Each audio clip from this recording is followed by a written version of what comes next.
Hello everyone, আসসালামু আলাইকুম সবাইকে। কি অবস্থা সবার? আশা করি সবাই ভালো আছো, সুস্থ আছো। তোমাদের সাথে আবারও দেখা হলো তোমাদের সাজ্জাদ ভাইয়ার ক্র্যাক এইচএসসি মেডিভার্সিটি এই প্লেলিস্টে। তো আজকে আমরা কোষ বিভাজনের এই ক্লাসের মাধ্যমে পুরা ক্লাসটি শেষ করে ফেলবো।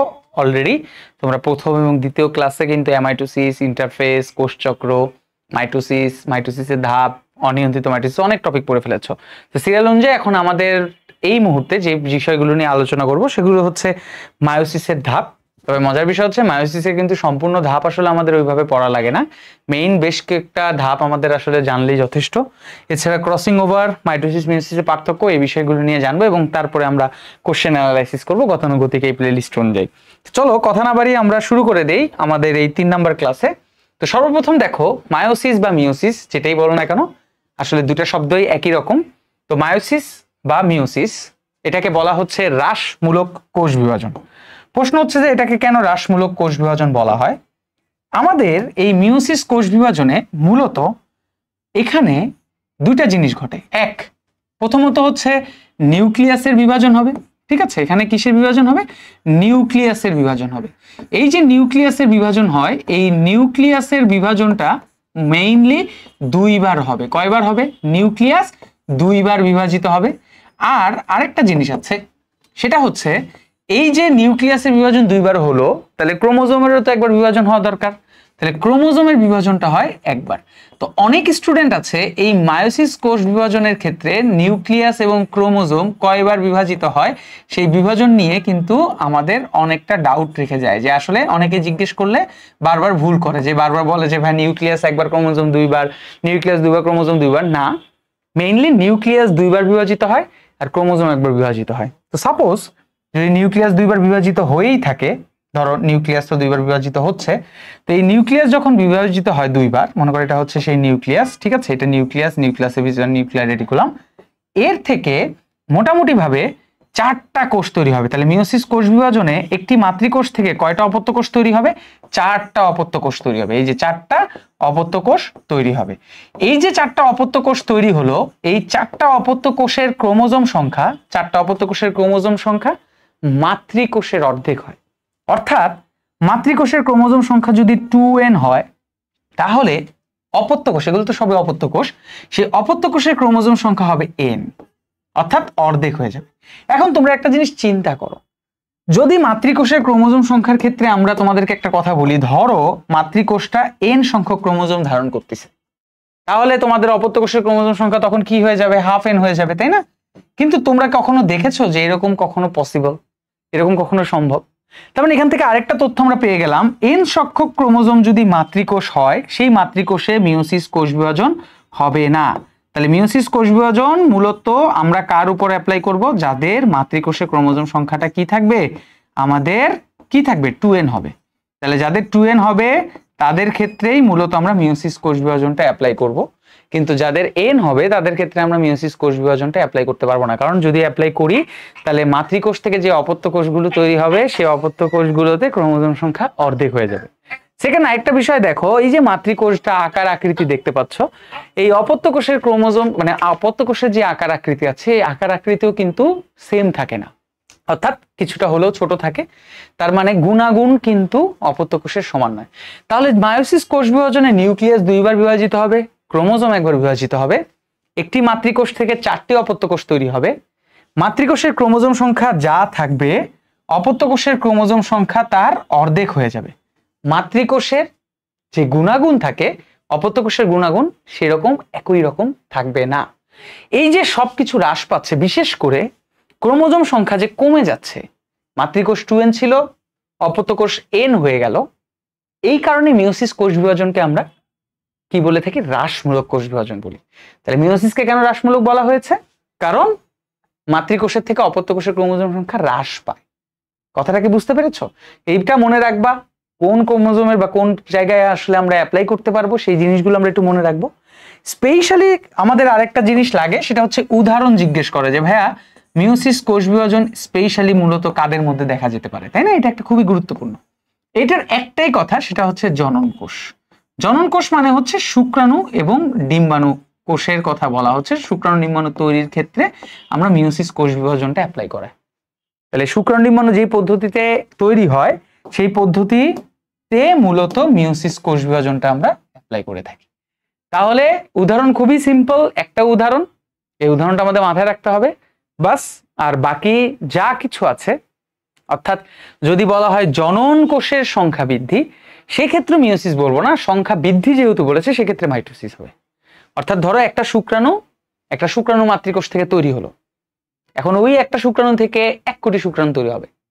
তাহলে এই যে শুক্রাণু মাতৃকোষ থেকে শুক্রাণু তৈরি হলো, এটা হবে মিওসিসের মাধ্যমে। আর ওই যে একটা শুক্রাণু থেকে 1 কোটি শুক্রাণু তৈরি হবে, সেটা হবে মাইটোসিসের মাধ্যমে।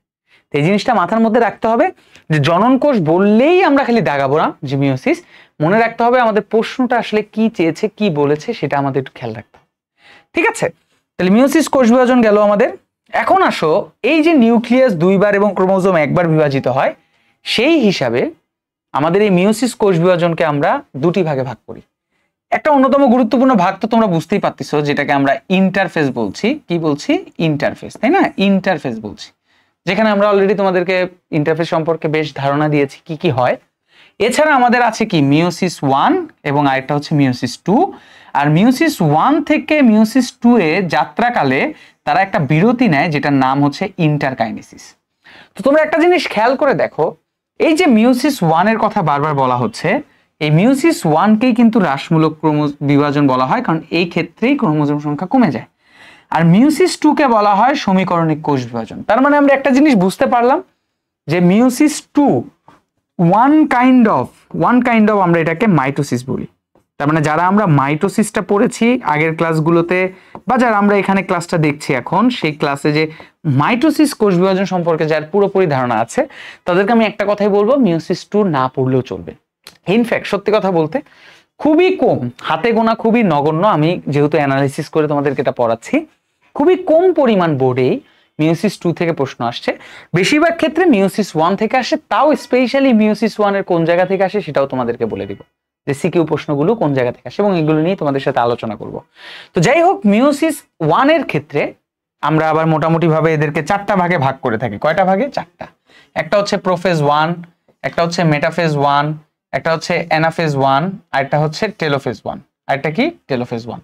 তারপর আমরা যদি মিওসিস 2 এর কথা জিজ্ঞেস করো যে ভাই মিওসিস 2 এর ক্ষেত্রে কি হবে, দেখো মিওসিস 2 এর ক্ষেত্রেও প্রোফেজ 2, তারপর হচ্ছে মেটাফেজ 2, তারপর হচ্ছে অ্যানাফেজ 2 এবং সর্বশেষ হচ্ছে টেলোফেজ 2। এই 4টা ভাগে আমরা মূলত ভাগ করি।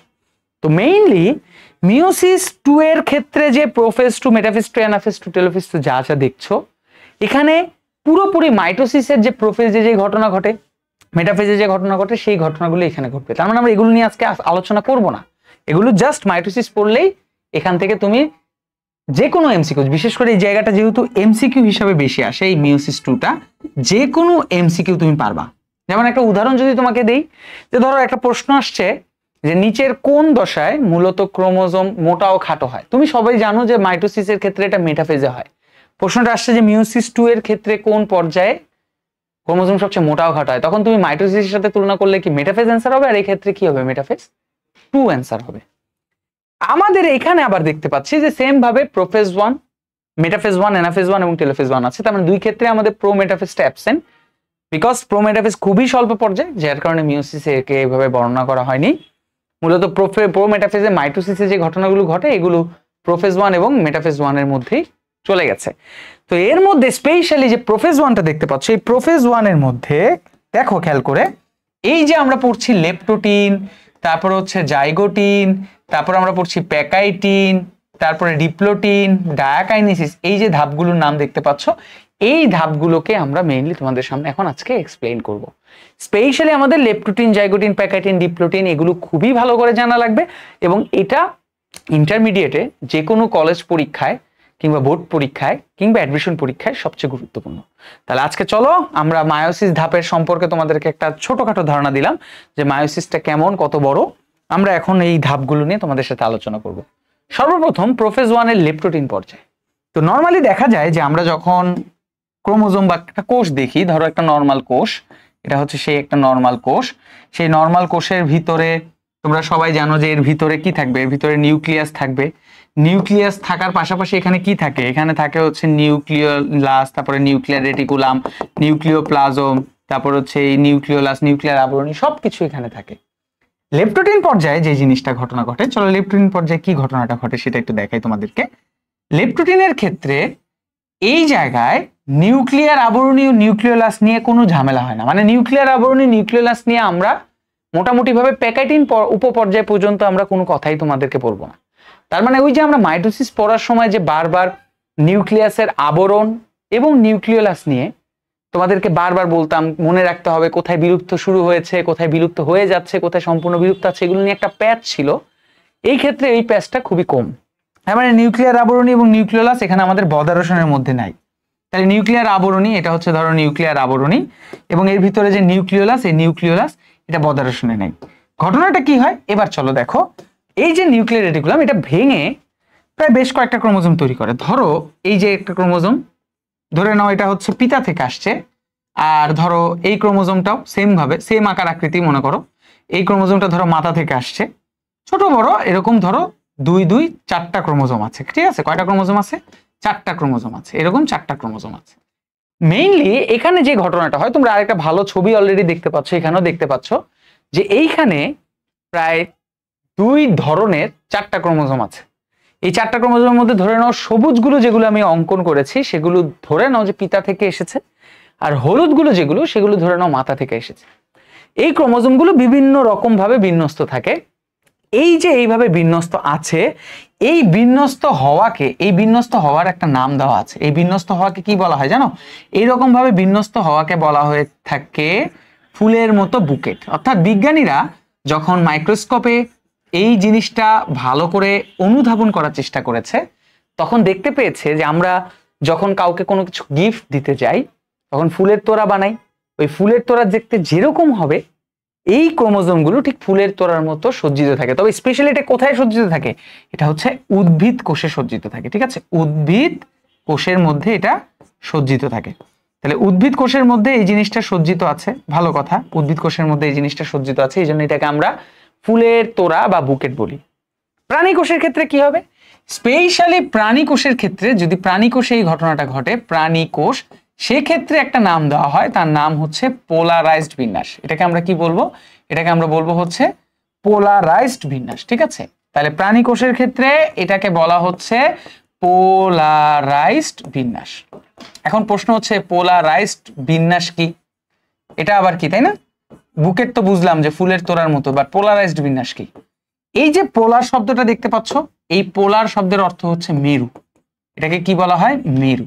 অর্থাৎ এই যে ক্রোমোজোম গুলো দেখতে পাচ্ছ যারা বিভিন্নভাবে সজ্জিত আছে ফুলের তোড়ার মতো হয়ে, এই ক্রোমোজোম গুলো 2 মেরুতে সুসজ্জিত হয়ে থাকে প্রাণী কোষের ক্ষেত্রে। যেহেতু 2 মেরুর দিকে সজ্জিত থাকে তাই এটাকে বলা হয় পোলারাইজড বিন্যাস। কথা কি বুঝতে পেরেছো? তাহলে লেপ্টোটিনে জাস্ট আমাদের এই ক্রোমোজোম গুলো, পিতা এবং মাতার যে ক্রোমোজোম গুলো আছে, তারা বিভিন্নভাবে সজ্জিত থাকে। উদ্ভিদ কোষের ক্ষেত্রে এটা ফুলের তোড়ার মতো দেখায় তাই এটাকে বুকেট বলে, প্রাণী কোষের ক্ষেত্রে মেরুর দিকে থাকে তাই এটাকে বলা হয় পোলারাইজড বিন্যাস। এছাড়া নিউক্লিয়ার আবরণী এবং নিউক্লিওলাসের কোনো চেঞ্জ হবে না। নিউক্লিওপ্লাজম হয়তোবা মানে যেটা হচ্ছে তোমার নিউক্লিয়াসের ভিতরে যে জল থাকে, পানি থাকে, সেটা হয়তোবা বিয়োজন হতে পারে।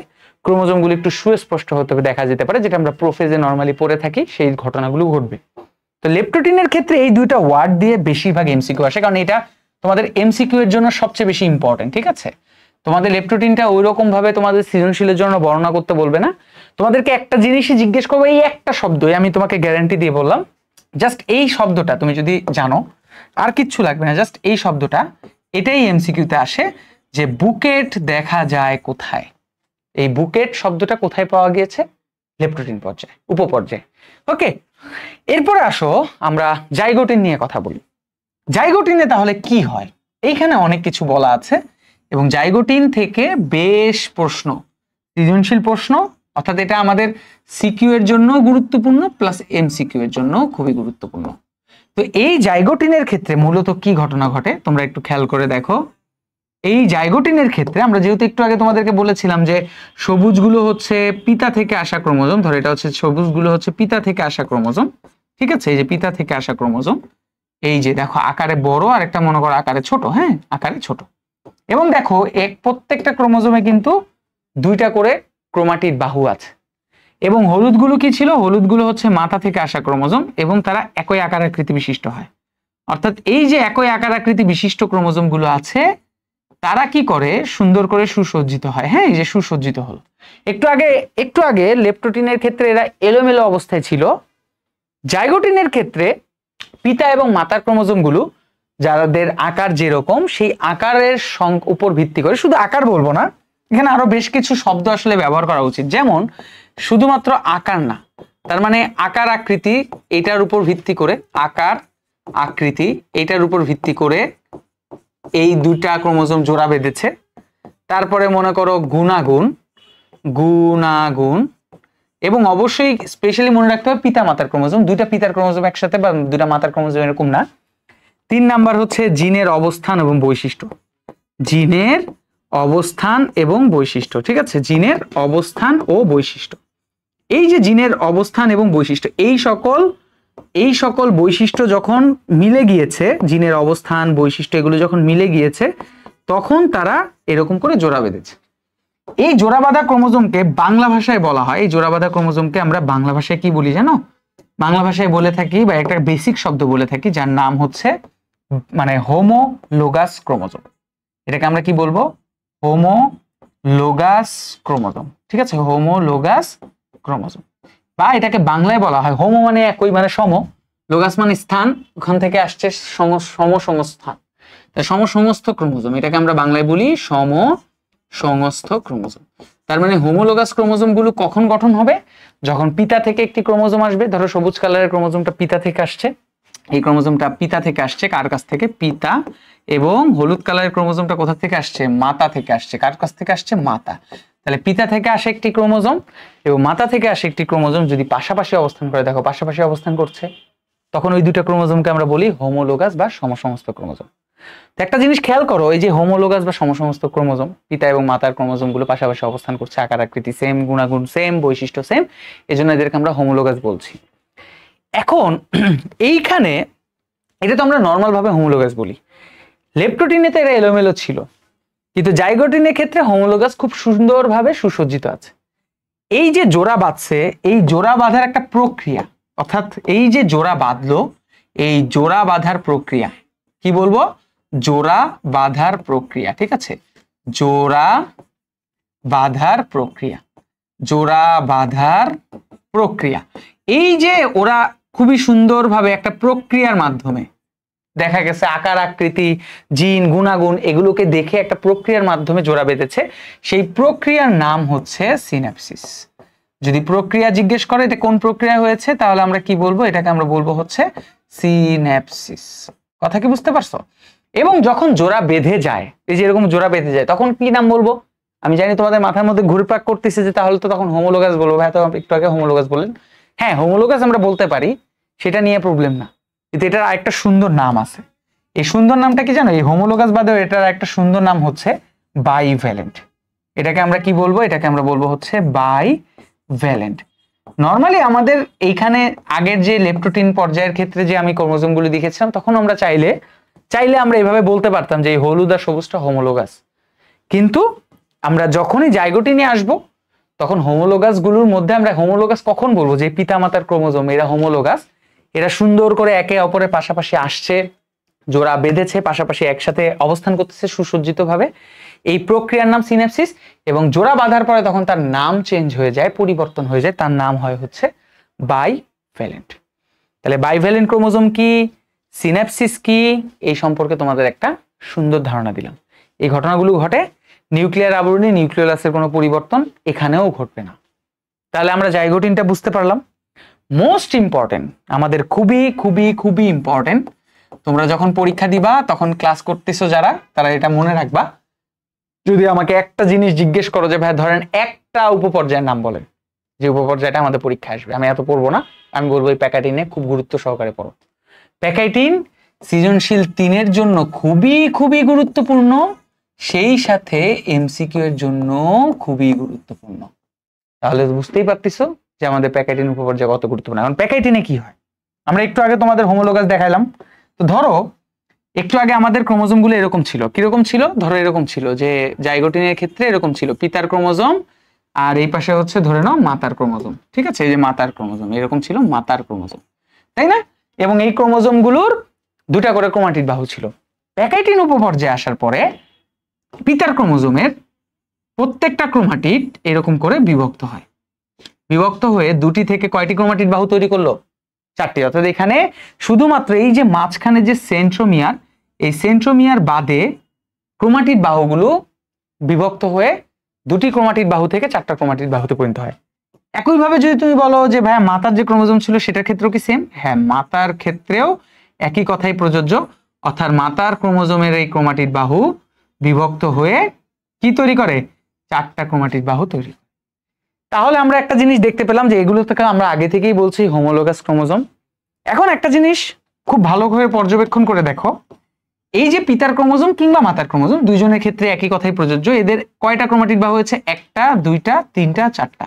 এর ক্ষেত্রেও সেম, 1টা 2টা 3টা 4টা। এই যে একটি ক্রোমোজোমের মধ্যে 4টা ক্রোমাটিড বাহু, এই জন্য এই নামটাকে আমরা বলে থাকি টেট্রাড। টেট্রাড শব্দটা কিভাবে এসেছে ভাইয়া? টেট্রাড শব্দটা এসেছে ওই যে মোনো মানে 1, ডাই মানে 2, ট্রাই মানে 3, টেট্রা মানে 4 বা 4। ঠিক তেমনি একটি ক্রোমোজোমে 4টি ক্রোমাটিড বাহু থাকলে তখন সেই অবস্থাকে বলা হয় টেট্রাড। কথা কি ক্লিয়ার? তার মানে টেট্রাড শব্দটা সম্পর্কে আমরা অবলোকন বা অনুধাবন করলাম। 2 নম্বর যে শব্দটা পড়াবো সেটার নাম হচ্ছে সিস্টার ও নন সিস্টার ক্রোমাটিড। 2 নম্বর শব্দটা কি? 2 নম্বর শব্দ হচ্ছে সিস্টার ও নন সিস্টার ক্রোমাটিড। ঠিক আছে, নন সিস্টার ক্রোমাটিড। তাহলে সিস্টার এবং নন সিস্টার ক্রোমাটিড, এই যে সিস্টার এবং নন সিস্টার ক্রোমাটিড, এখন এই সিস্টার এবং নন সিস্টার ক্রোমাটিডটা তাহলে কি? সিস্টার এবং নন সিস্টার ক্রোমাটিডটা কি? খেয়াল করো, এই যে আমরা এই ক্রোমোজোমের কথা বলছি, ধরো এটা পিতার, এই ক্রোমাটিড আর এই ক্রোমাটিড একই ক্রোমোজোমের মধ্যে অবস্থান করতেছে না, যে এই ক্রোমাটিড আর এই ক্রোমাটিড। তার মানে কি একই রকম। আমরা যখন একই মায়ের পেট থেকে দুইটা বোন আসে তখন তাদেরকে কি বলি?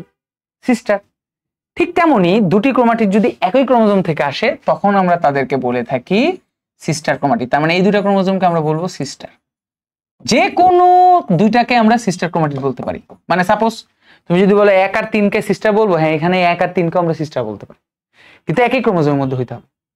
এইখানে যে মাতার ক্রোমোজোম আছে এটার ক্ষেত্রে সেম কথাই প্রযোজ্য। পিতার ক্রোমোজোম মাতার ক্রোমোজোম দুইটার ক্ষেত্রে সেম কথাই প্রযোজ্য। সিস্টার বলতে কি বোঝায়? তাহলে নন সিস্টার কি? সাপোজ যদি আমি এখন এইটার সাথে এটা তুলনা করি, কোনটার সাথে কোনটা, এই যে ধরো পিতার ক্রোমাটিড আর মাতার ক্রোমাটিড দুইজনের সাথে তুলনা করি, তখন এই অংশটাকে আমরা বলবো হচ্ছে নন সিস্টার ক্রোমাটিড। এটাকে আমরা কি বলবো? নন সিস্টার ক্রোমাটিড। তাহলে এই নন সিস্টার ক্রোমাটিডটা কখন আসবে? এটাকে আমরা যে কোনো র্যান্ডম দুইটা ক্রোমাটিডের মধ্যেই নন সিস্টার ক্রোমাটিডটা আলোচনা করতে পারবো না। যে কোনো র্যান্ডম দুইটা ক্রোমোজোমের মধ্যে আমরা নন সিস্টার ক্রোমাটিড শব্দটা ব্যবহার করতে পারবো না। তাহলে কি করতে হবে ভাইয়া? খেয়াল করো, অবশ্যই প্রথমে তাদেরকে হোমোলোগাস হইতে হবে, ওই যে বাইভ্যালেন্ট হইতে হবে, জোড়া বাঁধতে হবে। তারপরে বলতে পারো যে হোমোলোগাস ক্রোমোজোম, যেহেতু আমরা আগে বারবার তোমাদেরকে এই দুটাকে হোমোলোগাস পড়িয়েছি, তাহলে হোমোলোগাস ক্রোমোজোমের একে অপরের ক্রোমাটিডকে, যে একে অপরের ক্রোমাটিডকে আমরা বলে থাকি নন সিস্টার ক্রোমাটিড।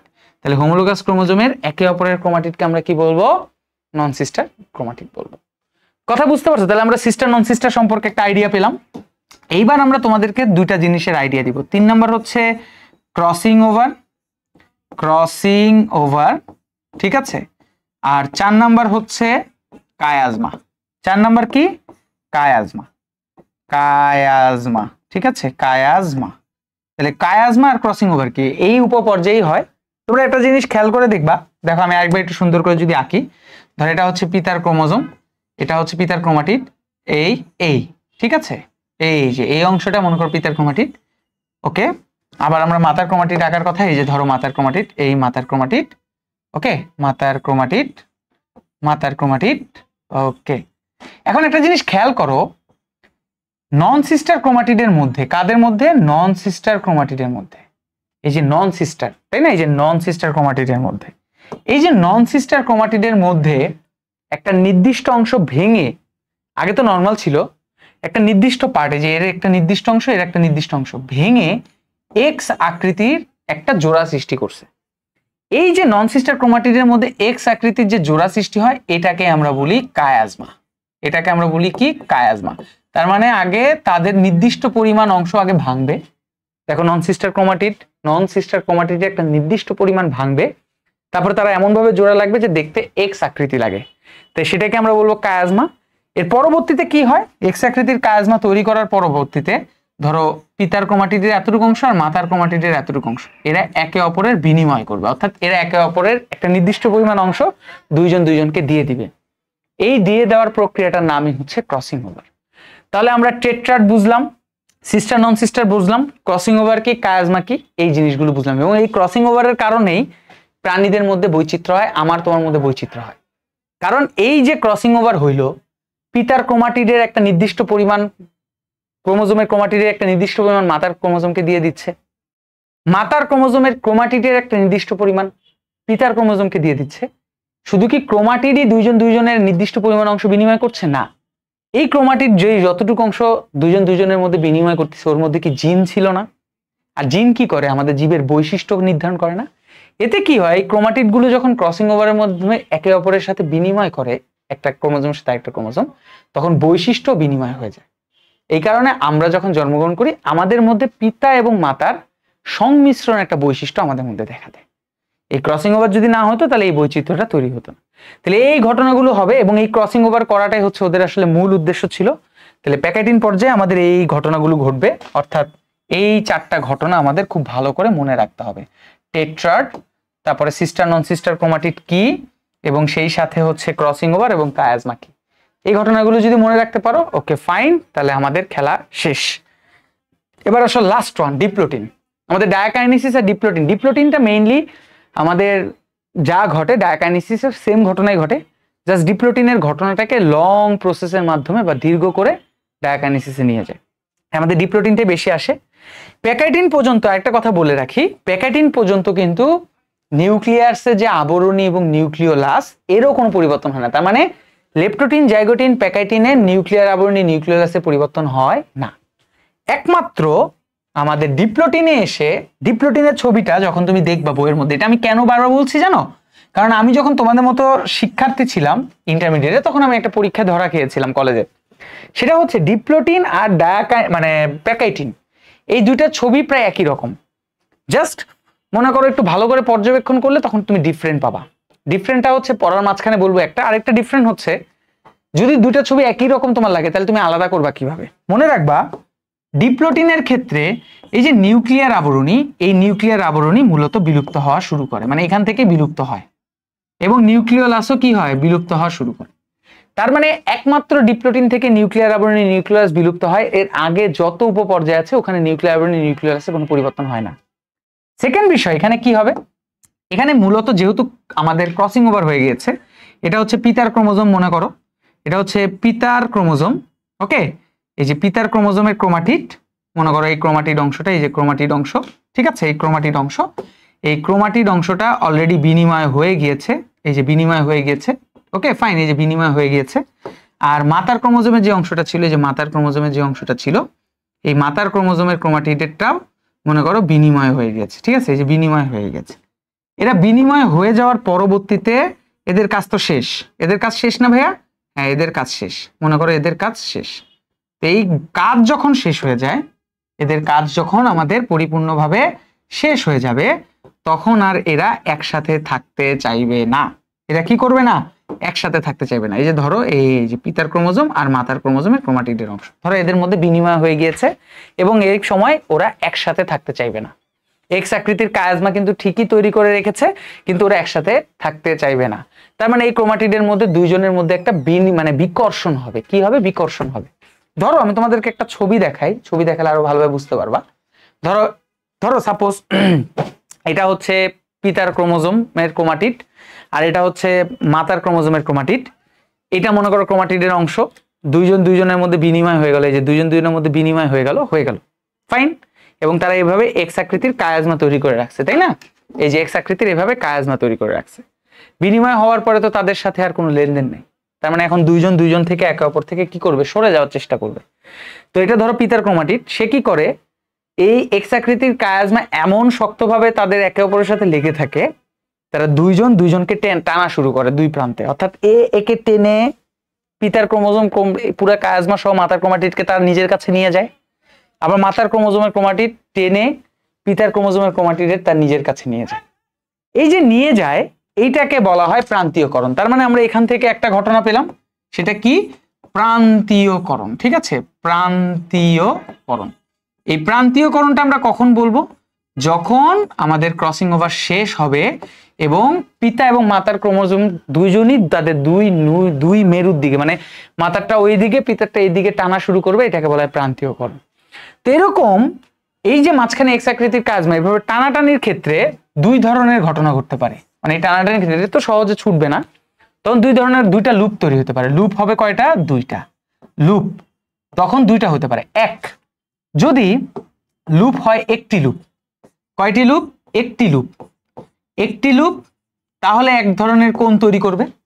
আর যদি দুটি লুপ তৈরি করে তাহলে এক ধরনের কোণ বা ডিগ্রি তৈরি করবে। মানে যেমন দেখো, আমি তোমাদেরকে যদি ওই ছবি দিয়ে ওই কলম দিয়ে আবার একটু বোঝানোর চেষ্টা করি, খেয়াল করে দেখো। ধরো দুইজনের অংশে বিনিময় হয়ে গিয়েছে, এখন টানা হেঁচড়া করতেছে।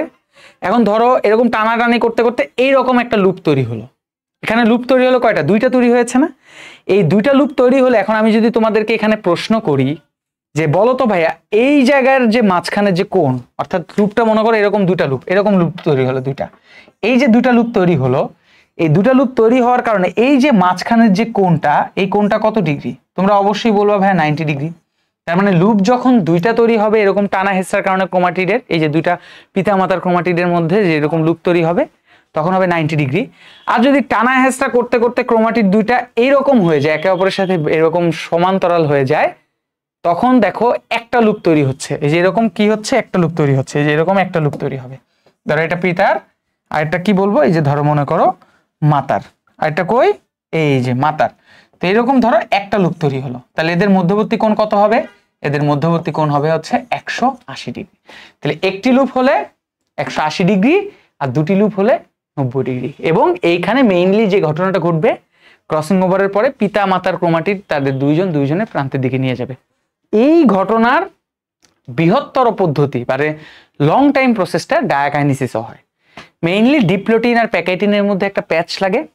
প্যাচ ভাঙার একটা অন্যতম সবচেয়ে সহজ উপায় হচ্ছে, দুইটা জিনিস খেয়াল করবা, সেটা হচ্ছে নিউক্লিয়ার আবরণী কি পরিপূর্ণভাবে আছে কিনা। যদি তুমি দেখো ক্রোমোজোম ক্রোমাটিডের মধ্যে তুমি বুঝতে পারতেছো না, কিন্তু নিউক্লিয়ার আবরণী যদি পরিপূর্ণ থাকে তাহলে ধরে নিতে হবে নিউক্লিওলাস, যদি পরিপূর্ণ থাকে তাহলে ধরে নিতে হবে প্যাকাইটিন। আর যদি দেখো বিলুপ্তের মতো একটা অংশ আঁকছে তাহলে বুঝতে হবে ডিপ্লোটিন। আর এই যে বিকর্ষণ, এই বিকর্ষণ কিন্তু বিভিন্ন দিক থেকে শুরু হতে পারে। প্রথমে এমন হতে পারে যে দুই সেন্ট্রোমিয়ার থেকে বিকর্ষণ শুরু হতে পারে, দুইটা নতুন ক্রোমাটিডের মধ্যে বিকর্ষণ শুরু হতে পারে। বিকর্ষণ বিভিন্ন জায়গা থেকে শুরু হতে পারে এবং এই বিকর্ষণের কারণে তারা একে অপর থেকে আলাদা হওয়ার চেষ্টা করে এবং শেষ পর্যন্ত হতে পারে না। লাস্টে মিওসিস 1 এর যে টেলোফেজ 1 আছে সেই জায়গায় যে আলাদা হয় এবং তখন থেকে মিওসিস 2 শুরু হয়। এই ডিপ্লোটিন পর্যন্ত আমাদের অংশটা হচ্ছে সবচেয়ে গুরুত্বপূর্ণ, আশা করি বুঝেছো। এখন দেখো তোমাদের যে অংশগুলো আমি তোমাদেরকে এখন পড়ালাম, এই অংশগুলো আমরা শর্টকাটে মানে আমরা কিভাবে মনে রাখবো যে কোন কোন ঘটনাগুলো ঘটে এবং প্রত্যেকটা দশায় কি কি হয়। যেমন নিউক্লিয়াস নিয়ে আমাদের লেপ্টোটিনের শুধুমাত্র জল বিয়োজন শুরু হয়, কিন্তু জাইগোটিন প্যাকাইটিন ডিপ্লোটিন ডায়াকাইনেসিসে বইয়ের মধ্যে কোথাও এই নিউক্লিয়াসের জল বিয়োজন নিয়ে কোনো কিছু বলেনি। নিউক্লিয়ার আবরণী এবং নিউক্লিওলাস স্পেশালি দেখো লেপ্টোটিন জাইগোটিন প্যাকাইটিন তিনটা দশায় কিন্তু এরা কি বলেছে, এদের দেখা যায়। একমাত্র ডিপ্লোটিনে বিলুপ্ত হওয়া শুরু করে বা প্রায় বিলুপ্ত, আর ডায়াকাইনেসিসে পুরোপুরো অদৃশ্যমান, মানে একেবারে দেখাই যাবে না। গুরুত্বপূর্ণ শব্দের ক্ষেত্রে স্পেশালি তোমাকে মনে রাখতে হবে লেপ্টোটিন বুকেট এবং পোলারাইজ বিন্যাস, এটা লেপ্টোটিনের সাথে যায়।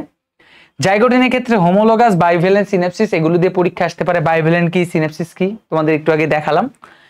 প্যাকাইটিনের মধ্যে টেট্রার, sister, non sister chromatid, crossing over chiasma, এগুলো দিয়ে পরীক্ষায় প্রশ্ন আসতে পারে।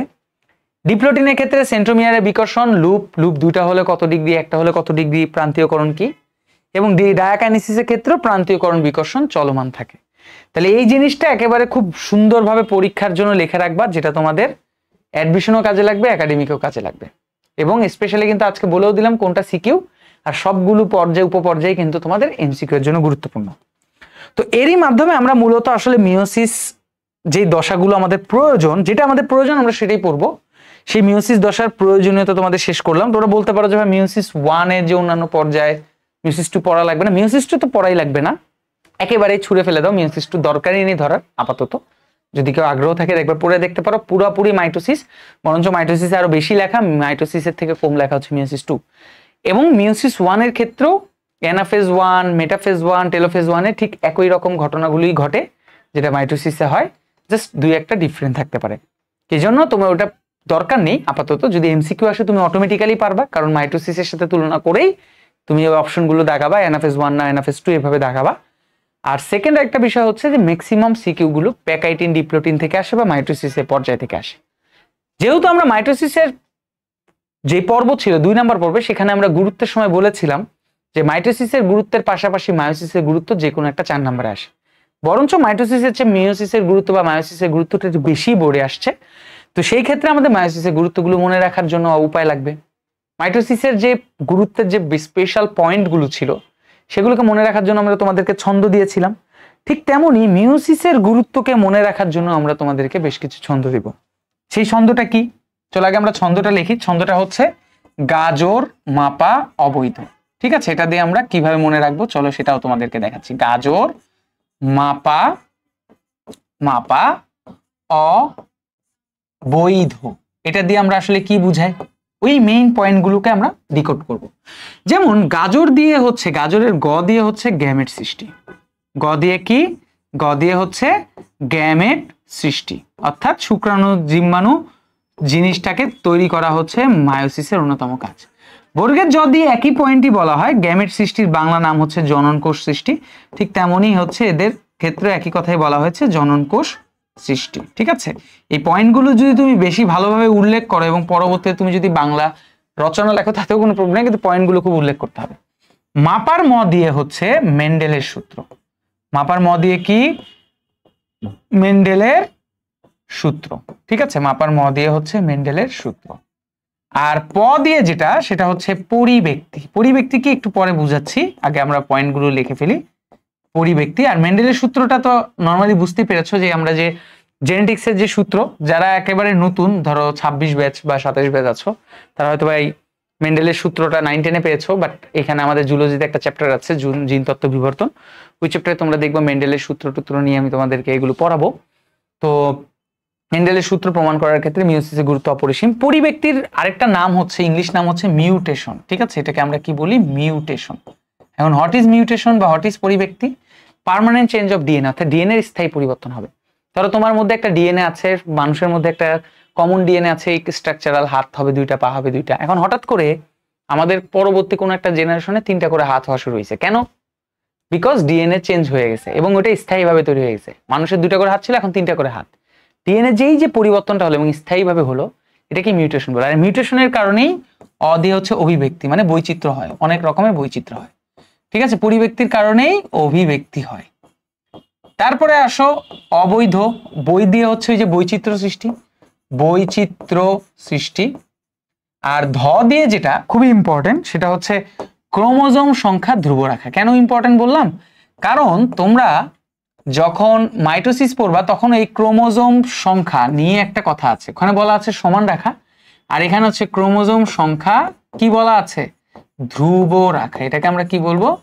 ধ্রুব রাখা। তাহলে ক্রোমোজোম সংখ্যা ধ্রুব রাখা হচ্ছে মায়োসিস কোষ বিভাজনের কাজ। এই জন্য ক্রোমোজোম সংখ্যা পরিবর্তন হয় না বলে আমাদের যে বৈশিষ্ট্য, জীব বৈচিত্র্যের যে বৈশিষ্ট্য, উদ্ভিদের যে বৈশিষ্ট্য, এটা সব সময় একই রকম আছে। যখনই বৈশিষ্ট্য মানে এই ধ্রুব সংখ্যাটা যদি পরিবর্তন হয়ে যায়, আমাদের বাহ্যিক বৈশিষ্ট্যটা বিভিন্ন পরিবর্তন হবে। এই শব্দগুলো দিয়ে অবশ্যই তোমাকে বর্ণনা লিখতে হবে, খুবই মনোযোগ সহকারে মাথার মধ্যে রাখতে হবে। এবার আসো আমরা ক্রসিং ওভার নিয়ে তোমাদের সাথে একটু কথা বলবো। ক্রসিং ওভারে আসলে কি হয়? তো তোমরা প্রথমে দেখো, আমরা আগে জেনে নিই যে ক্রসিং ওভার কোথায় কোথায় হচ্ছে।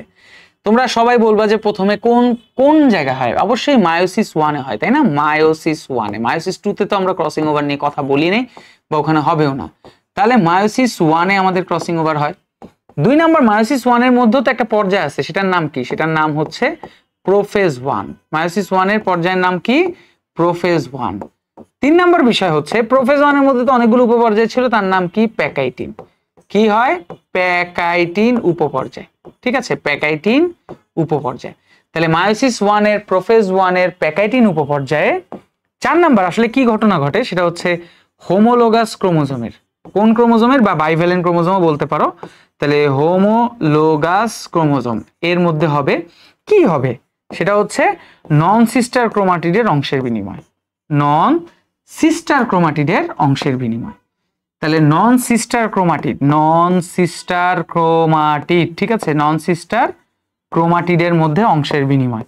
এই যে নন সিস্টার ক্রোমাটিডের মধ্যে অংশের বিনিময় হলো, এই অংশটাকে আমরা বলে থাকি, এটাকে আমরা বলে থাকি ক্রসিং ওভার, ঠিক আছে, ক্রসিং ওভার।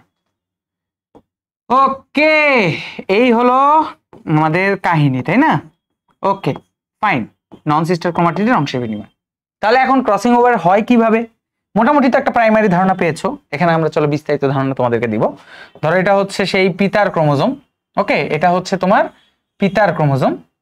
এই পিতার ক্রোমোজোমের ক্ষেত্রে দেখো একটা নির্দিষ্ট অংশ ভেঙে গেছে, একটা নন সিস্টার ক্রোমাটিডের একটা নির্দিষ্ট অংশ ভেঙে গেছে। তারপরে কি হয়, ধরো একটা মাতার ক্রোমোজোম আঁকি, এই হচ্ছে ধরো মাতার ক্রোমোজোম, এই এই ওকে ফাইন, এই হচ্ছে তোমার মাতার ক্রোমোজোম, ওকে, মাতার ক্রোমোজোমের ক্রোমাটিড অংশ একটু সুন্দর করে আঁকি তাহলে ভালো হবে। এই হচ্ছে মাতার ক্রোমাটিড, এই এই। এখন একটা জিনিস খেয়াল করো, পিতার ক্রোমোজোমের একটা নির্দিষ্ট অংশ বলতে যে এই অংশটাকে বোঝানো হচ্ছে, ধরো এই অংশটাকে বোঝানো হচ্ছে, এবং মাতার ক্রোমোজোমে ধরো এই অংশটাকে বোঝানো হচ্ছে। প্রথমত ক্রোমাটিড গুলো তো এরকম নর্মাল স্বাভাবিক ছিল, কিন্তু ক্রসিং ওভারে নন সিস্টার ক্রোমাটিডের, যে কোনো নন সিস্টার ক্রোমাটিডের একটা নির্দিষ্ট পরিমাণ অংশ, ধরো এই নির্দিষ্ট পরিমাণ অংশ, যে এই নির্দিষ্ট পরিমাণ অংশ কি হবে, ভেঙে যাবে, এই যে নির্দিষ্ট পরিমাণ অংশ কি হবে, ভেঙে যাবে। এই যে প্রথমে ভেঙে গেল, তাহলে এই ভেঙে যেতে সাহায্য করবে হচ্ছে এন্ডোকাইনেস এনজাইম। তাহলে এখানে একটা, এই যে ভেঙে যাবে, এই ভেঙে যাওয়াতে একটা এনজাইম সাহায্য করবে, সেই এনজাইমের নাম কি, সেই এনজাইমের নাম হচ্ছে এন্ডোকাইনেস এনজাইম, ঠিক আছে, sorry endonuclease enzyme, endonuclease enzyme, endonuclease enzyme. তাহলে এই নন সিস্টার ক্রোমাটিডের একটা নির্দিষ্ট পরিমাণ অংশ ভেঙে যেতে সাহায্য করছে হচ্ছে এন্ডোনিউক্লিয়াস। সেকেন্ড হিসাবে তোমরা দেখতে পাচ্ছ এই জায়গায় আমাদের এক্স আকৃতি, কি আকৃতির, এক্স আকৃতির কায়াজমা সৃষ্টি হয়েছে, যেটা আমরা প্যাকাইটিন উপপর্যায়েও তোমাদেরকে বলেছিলাম, কায়াজমা। এই যে কায়াজমা, এক্স আকৃতির কায়াজমা সৃষ্টি হয়েছে, তার মানে ওই নির্দিষ্ট অংশের মধ্যে জোড়া লাগছে। তার মানে আমরা বলতে পারি এই জায়গায় যে জোড়া লাগালো, এই জোড়া লাগাতে সাহায্য করে কে, এই জোড়া লাগাতে, ঠিক আছে, জোড়া লাগানোতে, লাগাতে সাহায্য করবে কে, কে করবে, লাইগেস। সবসময় মনে রাখবা লাইগেস এনজাইম যে কোনো ক্রোমোজোম বা ডিএনএ এর একটা নির্দিষ্ট অংশের মধ্যে জোড়া লাগাতে সাহায্য করে। তাহলে আমরা একটা জিনিস বুঝলাম যে মিওসিস 1 এর, প্রোফেজ 1 এর প্যাকাইটিন উপপর্যায়ে হোমোলোগাস ক্রোমোজোমের নন সিস্টার ক্রোমাটিডের একটা নির্দিষ্ট পরিমাণ অংশের বিনিময় হওয়াকে বলা হয়ে থাকে ক্রসিং ওভার। এবং এই নির্দিষ্ট ক্রোমাটিড অংশ বিনিময় হওয়ার আগে একটা জায়গা পর্যন্ত একটা নির্দিষ্ট পরিমাণ অংশ ভেঙে যেতে হবে, ভাঙতে সাহায্য করবে এন্ডোনিউক্লিয়াস, এবং তাদের মধ্যে ভাঙা অংশের মধ্যে জোড়া লাগাতে সাহায্য করবে, এক্স আকৃতির কায়াজমা তৈরি করতে সাহায্য করবে লাইগেস, এবং একটা সময় এদের নির্দিষ্ট পরিমাণ অংশ একে অপরের সাথে বিনিময় করে ফেলবে। তারপরে যে আমরা ডিপ্লোটিনে পড়লাম প্রান্তীয়করণ, ডায়াকাইনেসিসের যে আরো যে ঘটনাগুলো আছে, এই ঘটনার মাধ্যমে একে অপর থেকে দুইটা ক্রোমোজোম আলাদা হয়ে যাবে। এটাই হচ্ছে ক্রসিং ওভারের মূল বৈশিষ্ট্য। মেইনলি একজন বিজ্ঞানী, তিনি ভুট্টার মধ্যে এই জিনিসটা সর্বপ্রথম আবিষ্কার করেছিলেন এবং সেটা আমাদের সামনে উপস্থাপন করেছে। ক্রসিং ওভার হয় বলেই আমাদের বিভিন্ন ধরনের বৈচিত্র্য তৈরি হয়, বিভিন্ন ধরনের বৈশিষ্ট্য তৈরি হয়, প্রাণী বৈচিত্র্য সৃষ্টি হয়েছে, বিভিন্ন সংকর উদ্ভিদ বা প্রাণী তৈরি করাও সম্ভব হয়েছে। তাহলে ক্রসিং ওভার না থাকলে এই বৈচিত্র্য থাকতো না। তো ক্রসিং ওভারটা আমাদের পরীক্ষায় প্রচুর আসে, এটা আমাদের মাথার মধ্যে রাখতে হবে। তো আমাদের এখন সর্বশেষ অংশ, অর্থাৎ আজকের ক্লাসের বেসিক ক্লাসের সবার লাস্ট পার্ট হচ্ছে মাইটোসিস এবং মিওসিসের মধ্যে যে পার্থক্য আছে সেই পার্থক্য নিয়ে আলোচনা করা। দেখো মাইটোসিস এবং মিওসিসের মধ্যে যে পার্থক্য আছে এটা তোমাদের বইয়ের মধ্যে খুব সুন্দর করে দেওয়া আছে, তাও আমি তোমাদেরকে এখানে দেখাচ্ছি। যেমন প্রথম পার্থক্য হিসাবে এটা আমাদের কিসে আসতে পারে, ধরো হয় 2 নম্বরের জন্য আসতে পারে অথবা 4 নম্বরের জন্য আসতে পারে, যে কোনোর জন্যই আসুক। যদি 2 নম্বরের জন্য আসে গুনে গুনে 4টা পয়েন্ট দিব, 4 নম্বরের জন্য আসলে 8টা পয়েন্ট দিব। যেমন প্রথম পয়েন্ট বলছে হচ্ছে সংগঠন স্থান, মাইটোসিসের সংগঠন স্থান কোথায়, এক কথায় শেষ, দেহ কোষ। কোথায় হবে, দেহ কোষে হবে। আর মিওসিসের ক্ষেত্রে সংগঠন স্থান কোথায় হবে, জনন কোষ। মিওসিসের ক্ষেত্রে কোথায় হবে, জনন কোষ, ঠিক আছে, মিওসিসের ক্ষেত্রে জনন কোষ। সেকেন্ড বিষয়, অপত্য কোষের সংখ্যা, অর্থাৎ মাইটোসিসে মাতৃকোষ বিভাজিত হয়ে কয়টা অপত্য কোষ তৈরি হবে? এখানে মূলত দুটি তৈরি হবে। আর যদি মিওসিসের কথা জিজ্ঞেস করো তাহলে এখানে কয়টি তৈরি হবে? এখানে মূলত 4টি অপত্য কোষ তৈরি হবে। 3 নাম্বার, অপত্য কোষের ক্রোমোজোম সংখ্যা অর্থাৎ মাতৃকোষের সাথে সমান থাকে না হ্রাস পায়, এটার কথা বলছে। মাইটোসিসের ক্ষেত্রে অবশ্যই কেমন থাকবে? অবশ্যই সমান থাকবে। আর এর ক্ষেত্রে কি হয়ে যাবে? এক্ষেত্রে অপত্য কোষের ক্রোমোজোম সংখ্যা অলওয়েজ অর্ধেক হয়ে যাবে।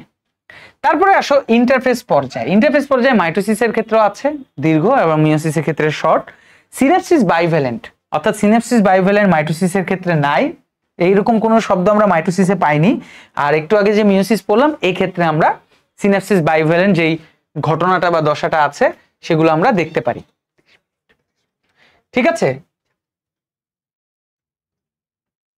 তাহলে সিনেপসিস এবং বাইভ্যালেন্ট ঘটনাটা মাইটোসিসের মধ্যে হবে না, কিন্তু মিওসিসের মধ্যে হবে। ক্রসিং ওভারটাও আমরা একটু আগে তোমাদের সাথে আলোচনা করলাম, যেটা মাইটোসিসের মধ্যে ছিল কিন্তু মিওসিসের মধ্যে দেখা যাবে। Okay fine. তারপরে আসো মাইটোসিস মিওসিসের মধ্যে বিবর্তন জনুক্রম। দেখো যদি ক্রসিং ওভার মিওসিসের মধ্যে হয় তাহলে এই বিবর্তন জনুক্রমটা মিওসিসের মধ্যে দেখা যাবে। তার মানে মাইটোসিস বিবর্তন এবং জনুক্রমে সেরকম কোনো ভূমিকা পালন করবে না, তার মানে না লিখে দিবা। আমি ক্রস দিচ্ছি তার মানে তোমরা খাতায় আবার ক্রস দিও না। মিওসিসের ক্ষেত্রে অবশ্যই হয়, মানে হ্যাঁ লিখে দিবা। ক্রোমোমিয়ার, ক্রোমোমিয়ার মূলত মাইটোসিসের ক্ষেত্রে একটা পর্যায়ে যে দেখা যায়, আর মিওসিসের ক্ষেত্রে মিওসিস 2 এর মধ্যে দেখা যায়। এখানে যে দশাগুলো আছে সেই দশাগুলো নিয়ে কথা বলছে। পর্যায় মধ্যক দশা অর্থাৎ ইন্টারকাইনেসিস, এটা মূলত মাইটোসিসে নেই, আমরা ইন্টারকাইনেসিস নাই, কিন্তু মিওসিসে থাকবে, কারণ মিওসিস 1 এবং মিওসিস 2 এর মধ্যে একটা পর্যায় মধ্যক দশা দেখা যাবে। সেন্ট্রোমিয়ার মাইটোসিসের ক্ষেত্রে মূলত বিভক্ত হয়, বলা যেতে পারে মেটাফেজ, শুধু মেটাফেজ যে দশা আছে মেটাফেজ, এই মেটাফেজ দশায় হবে। আর মিওসিসের ক্ষেত্রে মেটাফেজ 1 এর ক্ষেত্রে হতে পারে। ঠিক আছে, মেটাফেজ 1 বা মেটাফেজ 2 এর ক্ষেত্রে হয়ে থাকে, মেটাফেজ 2 এর ক্ষেত্রে হয়ে থাকে। ডিএনএ রেপ্লিকেশন মাইটোসিসের ক্ষেত্রে ইন্টারফেজ দশাই হয়ে থাকে, মিওসিসের ক্ষেত্রে ইন্টারফেজ দশা হয় না। নিউক্লিয়াস এবং ক্রোমোজোমের বিভাজন, নিউক্লিয়াস এবং ক্রোমোজোমের বিভাজন একবার করেই হবে, অর্থাৎ মাইটোসিসের ক্ষেত্রে একবার করেই নিউক্লিয়াস এবং ক্রোমোজোম দুইজনই একবার করে বিভাজিত হয়। আর মিওসিসের ক্ষেত্রে নিউক্লিয়াস 2 বার এবং ক্রোমোজোম একবার বিভাজিত হয়। তো এই পয়েন্টগুলো একটু খুব সুন্দর করে দেখবো, তোমাদের বইয়ের মধ্যেও খুব সুন্দর করে দেওয়া আছে, কিন্তু এই পয়েন্টগুলো তোমার পছন্দ মতো মিনিমাম 8টা তোমাকে পড়তেই হবে, কারণ 4 নম্বরের জন্য আসলে 8টা পয়েন্ট লিখতে হবে, আর 2 নম্বরের জন্য আসলে মিনিমাম 4টা পয়েন্ট লিখতে হবে। তো এই হলো আজকের ক্লাস।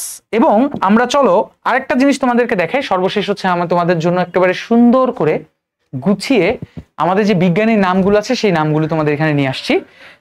আগেই বলে রাখি আমাদের এখানে সাল কখনোই গুরুত্বপূর্ণ না, তাই আমরা চেষ্টা করব যে সাল না পড়ার, সাল আমাদের ওইভাবে লাগে না, কিন্তু আমাদের যে বিজ্ঞানীর নামগুলো খুব ইম্পর্টেন্ট সেগুলি তোমাদের এখানে দেখানোর জন্য নিয়ে এসেছি। যেমন দেখো ওয়াল্টার ফ্লেমিং দিয়ে কি ধরনের প্রশ্ন আসতে পারে, যে সামুদ্রিক সালামান্ডার কোষ সর্বপ্রথম কোষ বিভাজন লক্ষ্য করেন এবং মাইটোসিস নামকরণ করেন। তার মানে এই দুটা লাইন দিয়ে তোমার একটা আসতে পারে পরীক্ষা, যেটা কে করেছে। স্লাইকার দিয়ে কি আসতে পারে, মাইটোসিসকে ক্যারিওকাইনেসিস নামকরণ করেছিলেন। হাওয়ার্ড এবং প্ল্যাঙ্ক, এটা কে করেছে, কোষ চক্রকে প্রস্তাব করেছে। বেন্ডিন এবং হাউসার, তিনি অ্যাসকারিস ক্রিমের গ্যামেটে হ্যাপ্লয়েড সংখ্যক ক্রোমোজোম আবিষ্কার করেন। ফার্মার এবং মুর হ্রাসমূলক বিভাজনকে মিওসিস বলে। থমাস হান্ট মর্গান, যেটা আমাদের বিজ্ঞানী ছিলেন ক্রোমোজোম, সেটা হচ্ছে ভুট্টার উদ্ভিদে সর্বপ্রথম ক্রসিং ওভার ধারণা দেন ভুট্টার উদ্ভিদ থেকে। তাহলে এই বিজ্ঞানীর নামগুলো আমাদের বেশি বেশি ইম্পর্টেন্ট, এটা মাথায় রাখতে হবে। এই বিজ্ঞানী থেকে বুঝতেই পারতেছো যে এমসিকিউ আসতে পারে, বাকিগুলো সিকিউর জন্য ইম্পর্টেন্ট, সেগুলো আগের গুলো টপিক পড়িয়েছি। তো এখন আমাদের সময় হচ্ছে বোর্ড এমসিকিউ, তারপরে মেডিকেল বিশ্ববিদ্যালয় এমসিকিউ এবং কোশ্চেন গুলো দেখা, সিকিউ প্রশ্ন কি কি আসছে। তো বোর্ডের এমসিকিউ দেখো, প্রথমে বলছে মিওসিসে নিউক্লিয়াস বিভক্ত হয় কয়বার? 3 বার, 1 বার, 2 বার, 4 বার। মিওসিসে অবশ্যই নিউক্লিয়াসের বিভাজন মাত্র 2 বার হবে, এটা আমাদের এসেছে। আচ্ছা, নেক্সট প্রশ্ন দেখো, চট্টগ্রাম বোর্ড 15, ঢাকা বিশ্ববিদ্যালয় ভর্তি পরীক্ষা 13-14। মিওসিস কোষ বিভাজনের কোন উপধাপে সিনেপসিস ঘটে? মানে সিনেপসিস কোন উপপর্যায়ে ঘটবে, সিনেপসিস কোন উপপর্যায়ে ঘটবে, এটা মূলত কোন উপপর্যায়ে হবে? এটা হচ্ছে জাইগোটিন পর্যায়ে হবে। দেখছো ঢাকা বিশ্ববিদ্যালয়ে ভর্তি পরীক্ষা 13-14 আসছে, তার পরের বছরই চট্টগ্রাম বোর্ড এই সেম প্রশ্নটাকে কপি করছে। মানে ঢাকা বিশ্ববিদ্যালয় ভর্তি পরীক্ষা যে অ্যাডমিশন টেস্ট আগের বছর এসেছে, সেম প্রশ্নটা বোর্ডে পরের বছর এসেছে। তারপরে আসো 2 হোমোলোগাস ক্রোমোজোমের মধ্যে জোড়া সৃষ্টি হওয়াকে কি বলা হয়? ওই যে বললাম, যদি জোড়া সৃষ্টি হয় এবং সেটা হোমোলোগাস ক্রোমোজোমের কথার কথা বলে, তাহলে সেটার অ্যান্সার হবে হচ্ছে বাইভ্যালেন্ট। মনে করো এই সেম প্রশ্নটা, এটা আসছে দিনাজপুর বোর্ড 23, আসে বোর্ড 22, সেম প্রশ্নটা আসছে যে দুটি হোমোলোগাস ক্রোমোজোমের মধ্যে জোড়া সৃষ্টি হওয়ার প্রক্রিয়া, মনে করো এই শব্দটা একটা স্পেশালি ইউজ করছে যে প্রক্রিয়া, যখনই তুমি এই প্রক্রিয়া শব্দটা পাবা তখনই তোমার অ্যান্সার হবে সিন্যাপসিস। তাহলে জোড়া সৃষ্টি হওয়াকে বলা হয় বাইভ্যালেন্ট, আর যখনই প্রক্রিয়া শব্দটা ইউজ করা হবে তখনই অ্যান্সার দিব কি synapsis. Dhaka board 23, Dinajpur board 22-এর প্রশ্ন, হোমোলোগাস ক্রোমোজোমের জোড়া, এই যে দেখছো প্রক্রিয়াকে আমরা কি বলবো সিন্যাপসিস বলবো, আর জোড়া বাঁধলে এটাকে আমরা বলবো bivalent. Mymensingh board 21, Chittagong board 17, Dhaka board 15-তে একটা প্রশ্ন, কোন উপপর্যায়ে বাইভ্যালেন্ট সৃষ্টি? দেখছো ম্যাক্সিমাম প্রশ্নগুলোই এই বাইভ্যালেন্ট, হোমোলোগাস ক্রোমোজোম এবং সিন্যাপসিস এগুলো থেকে আসছে। তাহলে বাইভ্যালেন্ট সৃষ্টি হওয়ার কোন জায়গার পর্যায়ে হবে? জাইগোটিন উপপর্যায়ে হবে। ঢাকা বিশ্ববিদ্যালয়ে ভর্তি পরীক্ষা 15-16 আসছে, কোষ বিভাজনের কোন পর্যায়ে বাইভ্যালেন্ট সংগঠিত হয়? কোষ বিভাজনের কোন পর্যায়ে বাইভ্যালেন্ট সংগঠিত হবে? কোথায় হবে? জাইগোটিনে হবে। কোথায় হবে ভাইয়া? জাইগোটিনে হবে। Okay fine. এবার আসো আমরা নেক্সট প্রশ্ন দেখি, কোন ধাপে জীবের বৈচিত্র্য সৃষ্টির প্রক্রিয়া সূচনা হয়? ঢাকা বোর্ড 23, কোন ধাপে? দেখো জীবের বৈচিত্র্য, বারবার বলছি যে বৈচিত্র্য কখন শুরু হবে? ক্রসিং ওভারের কারণে। আর ক্রসিং ওভার কোথায় হয়? প্যাকাইটিন উপপর্যায়ে। ঢাকা চট্টগ্রাম বোর্ড 23-এর প্রশ্ন। এরপরের প্রশ্নটা দেখো, নিচের কোন পর্যায়ে ক্রসিং ওভার শুরু হয়? দিনাজপুর বোর্ড 21, কুমিল্লা বোর্ড 16, কোন পর্যায়ে ক্রসিং ওভার শুরু হয়, মানে কোথা থেকে ক্রসিং ওভারটা শুরু হবে? প্যাকাইটিন, জাইগোটিন, ফেপ্টোটিন, জায়াকাইনেসিস, তার মানে প্যাকাইটিন থেকে কিন্তু আমাদের ক্রসিং ওভারটা শুরু হয়। দিনাজপুর বোর্ড 21, কুমিল্লা বোর্ড 16-এর প্রশ্ন।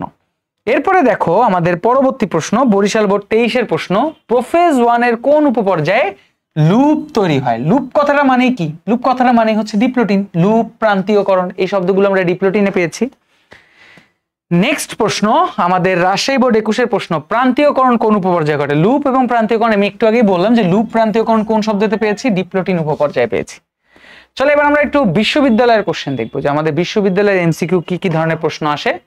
ফুলের মতো বুকেট শাহজালাল বিজ্ঞান ও প্রযুক্তি বিশ্ববিদ্যালয় 16-17 কোথায় দেখা যায়? এই যে বুকেট, লেপটোটিন পর্যায়ে দেখা যায়। তারপরে আসো ঢাকা ইউনিভার্সিটি 21-22-এর প্রশ্ন, রিসেন্ট প্রশ্ন, কোষ বিভাজনের কোন উপপর্যায়ে সমসংস্থ মানে কি হোমোলোগাস ক্রোমোজোমের মধ্যে সিনেপসিস ঘটে? কোন উপপর্যায়ের কথা বলছে? তার মানে আমরা সবাই জানি জাইগোটিনের মধ্যে সিনেপসিস, বাইভ্যালেন্ট, হোমোলোগাস এই শব্দগুলো আছে, তাহলে এটার অ্যান্সার এটা। তারপর আসো ঢাকা বিশ্ববিদ্যালয়ে 15-16 কোশ্চেন, কোষ বিভাজনের কোন পর্যায়ে বাইভ্যালেন্ট সংগঠিত হয়? বাইভ্যালেন্ট কোন পর্যায়ে সংগঠিত হবে? জাইগোটিনটা কেন জানি খুবই ফেভারিট, দেখছো বোর্ডেও কিন্তু জাইগোটিনের প্রশ্ন বেশ কয়েকবার এসেছে, তাই না? ওকে, তারপরে আসো নেক্সট প্রশ্ন হচ্ছে, কোষ বিভাজনে কোন পর্যায়ে সিনেপসিস ঘটে? দেখো ঢাকা বিশ্ববিদ্যালয় 13-14, ঢাকা বিশ্ববিদ্যালয়ের মোস্ট ফেভারিট প্রশ্ন মনে হচ্ছে জাইগোটিন উপপর্যায়। তার মানে জাইগোটিন থেকে এই সেম প্রশ্নগুলো আসতেছে, একই প্রশ্ন বারবার রিপিট হচ্ছে।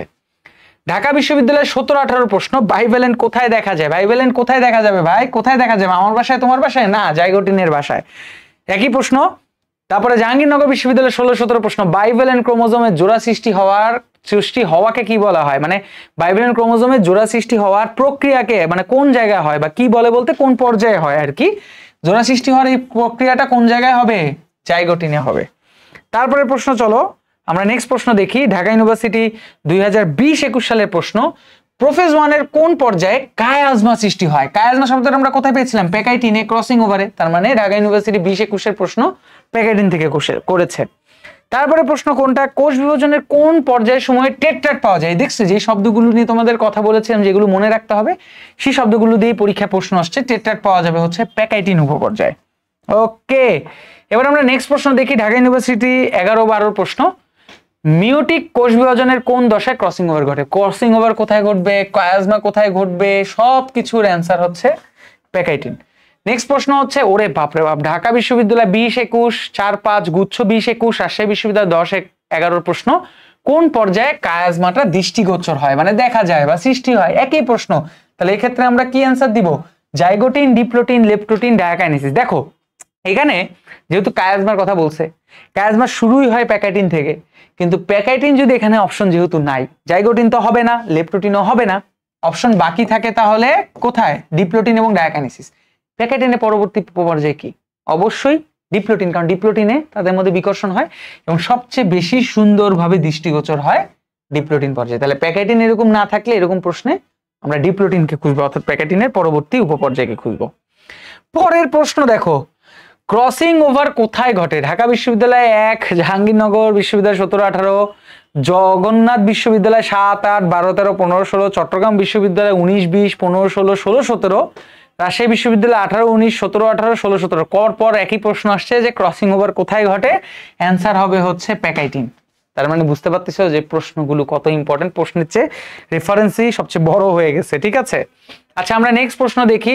খুলনা বিশ্ববিদ্যালয় খুবই হবে আর কি। খুলনা বিশ্ববিদ্যালয়ে মিওসিসে কোন উপপর্যায়ে কায়াজমা গঠিত হয়? সেম কোশ্চেন সেম কথা। তার মানে জাইগোটিন আর প্যাকাইটিনটা হচ্ছে টিচারদের মোস্ট ফেভারিট প্রশ্ন। তারপরে আসো, মাইটোসিস নামকরণ করেন কে, কোষ বিভাজন কে আবিষ্কার করেন? মাইটোসিস নামকরণ কে করবেন? আচ্ছা এটা তো মাইটোসিসের কোশ্চেন ছিল, ওয়াল্টার ফ্লেমিং মাইটোসিস নামকরণ করেন, কোষ বিভাজন লক্ষ্য করেন। যদিও এটা আমাদের মাইটোসিসের কোশ্চেন ছিল, বাট এখানে চলে আসছে, যাই হোক এনিওয়ে। এবার আসো আমাদের নেক্সট প্রশ্ন, মেডিকেল অ্যাডমিশন টেস্টের প্রশ্ন। তো মেডিকেল অ্যাডমিশন টেস্টের প্রশ্ন দেখো আমাদের কি কি আসে। নিম্নের কোন কোষ বিভাজনে, অনেক বড় প্রশ্ন 7-8-এর, নিম্নের কোন কোষ বিভাজনে অপত্য কোষের ক্রোমোজোম সংখ্যা মাতৃকোষের ক্রোমোজোম সংখ্যার অর্ধেক হয়? তার মানে খুবই সোজা কোশ্চেন। কোন কোষ বিভাজনে অর্ধেক হয়ে যাবে? অবশ্যই মিওসিস কোষ বিভাজনে অর্ধেক হয়ে যাবে। নেক্সট প্রশ্ন চলো। নেক্সট প্রশ্ন হচ্ছে আমাদের বিডিএস মানে ডেন্টালের প্রশ্ন, 17-18 প্রশ্ন। মায়োসিস কোষ বিভাজনে কোন উপপর্যায়ে কায়াজমা তৈরি হয়? কায়াজমা, ক্রসিং ওভার কোথায় হচ্ছে, কি হচ্ছে, একই প্রশ্ন, সবাই ঘুরে ফিরে দেয়। তারপরে প্রশ্ন, ক্রসিং ওভার কোন পর্যায়ে ঘটে? বাবা রে বাবা, আর্ম ফোর্সেস মেডিকেল কলেজ 22-23 প্রশ্ন। তার মানে যারা 24 ব্যাচে পরীক্ষা দিবে তাদের আগের বছরের প্রশ্ন, তাই না? অফ, ক্রসিং ওভার কোথায় হবে? প্যাকাইটিনে হবে। একই পড়া একই জিনিস বারবার বলতে আর ভালো লাগছে না। নিম্নের কোনটি, দেখো এমবিবিএস 8-9 প্রশ্ন, নিম্নের কোনটি মায়োসিসের বৈশিষ্ট্য নয়? কখনো হ্যাপ্লয়েড কোষে হয় না, অবশ্যই এটা একটা বৈশিষ্ট্য, কারণ হ্যাপ্লয়েড কোষে হবে না। নিউক্লিয়াস দুইবার ক্রোমোজোম একবার বিভাজিত হয়, এটাও মিওসিসের বৈশিষ্ট্য। এই বিভাজনে 4টে অপত্য কোষ সৃষ্টি হয়, এটাও বৈশিষ্ট্য। তার মানে চোখ বন্ধ করে আমরা বুঝতে পারছি ডি হবে। অপত্য কোষের ক্রোমোজোম গুণাগুণ মাতৃকোষের সমগুণ সম্পন্ন হয়, তার মানে এটাই, কারণ এটা মাইটোসিসের বৈশিষ্ট্য। এটা যদি বলতো সমগুণ সম্পন্ন নয় বা অর্ধেক হয়ে যায়, তাহলে আমরা মিওসিস বলতে পারতাম যে মিওসিসের বৈশিষ্ট্য। লেটস সি ক খ, আমাদের সৃজনশীল ক খ এখান থেকে কি রকম আসছে। তার মানে আমাদের ক্লাস প্রায় শেষের দিকে। সৃজনশীল ক খর প্রশ্নটা আমরা এখন দেখব। লেটস সি, জ্ঞানমূলক প্রশ্ন দেখি। আজকে যে টপিক পড়ালাম সেখান থেকে কি কি ধরনের জ্ঞানমূলক প্রশ্ন আসছে। সিনাপসিস কি? ওই যে জোড়া বাঁধার প্রক্রিয়া, বাইভ্যালেন্ট ক্রোমোজোমে মানে বাইভ্যালেন্ট ক্রোমোজোমে জোড়া বাঁধার যে দুইটা ক্রোমোজোম একসাথে হলো। ক্রসিং ওভার কি? ওই যে মিওসিস 1 প্যাকাইটিন প্রোফেজ 1 এর প্যাকাইটিন উপপর্যায়ে নন সিস্টার ক্রোমাটিডের অংশের বিনিময়কে। যশোর বোর্ড, সিলেট বোর্ড, অনেক বোর্ডে আসছে। বাইভ্যালেন্ট কি? প্রান্তীয়করণ কি? মানে যেই পয়েন্টগুলো দিয়ে অবজেক্টিভ আসছে সেই শব্দগুলো দিয়ে 1 নম্বরে আসছে। আবার খ নাম্বার দেখো, ক্রসিং ওভার ব্যাখ্যা করো, মানে যেটা ক্রসিং ওভার কি কথায় আসছে সেটাই আবার ব্যাখ্যা করতে চাইছে রাজশাহী বোর্ড, দিনাজপুর বোর্ড 21। রাসমূলক বিভাজন বলতে কি বুঝো? মানে মিওসিসকে কেন রাসমূলক বলা হচ্ছে সেটা ব্যাখ্যা করতে বলছে। সিনাপসিস বলতে কি বুঝো, তারপরে কায়াজমা বলতে কি বুঝো, এগুলো সবকিছুর অ্যান্সার। তারপরে আসো গ ঘর ক্ষেত্রে দেখি। গ ঘ, সৃজনশীল গ ঘ আমাদের এখান থেকে কি কি টপিকে প্রশ্ন আসছে। প্রয়োগমূলক উচ্চতর দক্ষতা, প্যাকাইটিন উপপর্যায়ে চিত্র বর্ণনা করো। প্যাকাইটিন উপপর্যায় আমাদের জাস্ট প্যাকাইটিন উপপর্যায়ে যেই ঘটনা হয়েছে সেটা চিত্র বর্ণনা।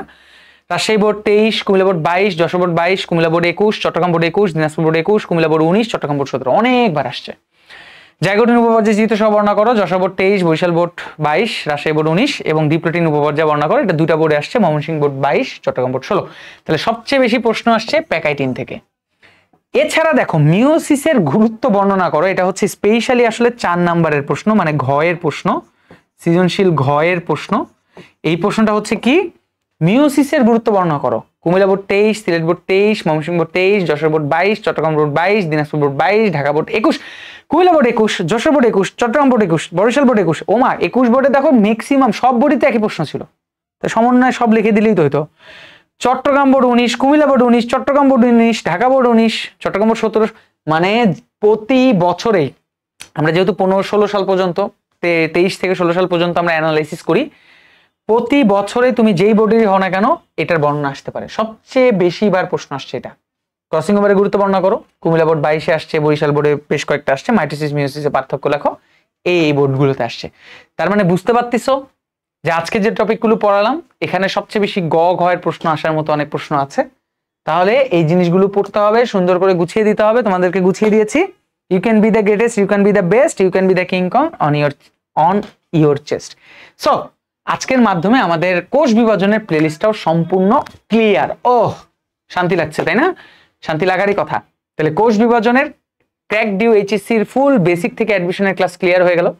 এর আগে আমরা পরিবেশ শোষণ শেষ করেছি, শর্ট সিলেবাস আস্তে আস্তে আগাচ্ছি। নেক্সট অধ্যায় কি হতে পারে সেটার জন্য একটু সারপ্রাইজ, ইনশাল্লাহ দেখা হবে। নেক্সট নতুন কোনো অধ্যায় এইভাবে অ্যানালাইসিস করে আগে বেসিক শিখবো, কোশ্চেন ওই টপিকগুলো থেকে কি কি আসছে, সিকিউ এর প্রশ্ন ক খ গ ঘ কি কি আসছে সবকিছু তোমাদেরকে এই ক্লাসগুলোর মাধ্যমে গুছিয়ে দিব। তোমার কাজ হচ্ছে ক্লাসটা করা, অ্যানালাইসিস গুলো ভালো করে দেখা, এবং এই কোশ্চেন থেকে দেখবা তোমার যে সামনের পরীক্ষাগুলো আছে এই পরীক্ষাগুলোতে প্রশ্ন চলে আসবে। ভালো থাকো, সুস্থ থাকো, দেখা হবে পরবর্তীতে নতুন কোনো অধ্যায়ে নতুন কোনো প্লেলিস্ট নিয়ে। সেই পর্যন্ত আল্লাহ হাফেজ, আসসালামু আলাইকুম, খোদা হাফেজ, টাটা, বাই বাই, সুস্থ থাকতে হবে, ওকে, টাটা, আল্লাহ হাফেজ।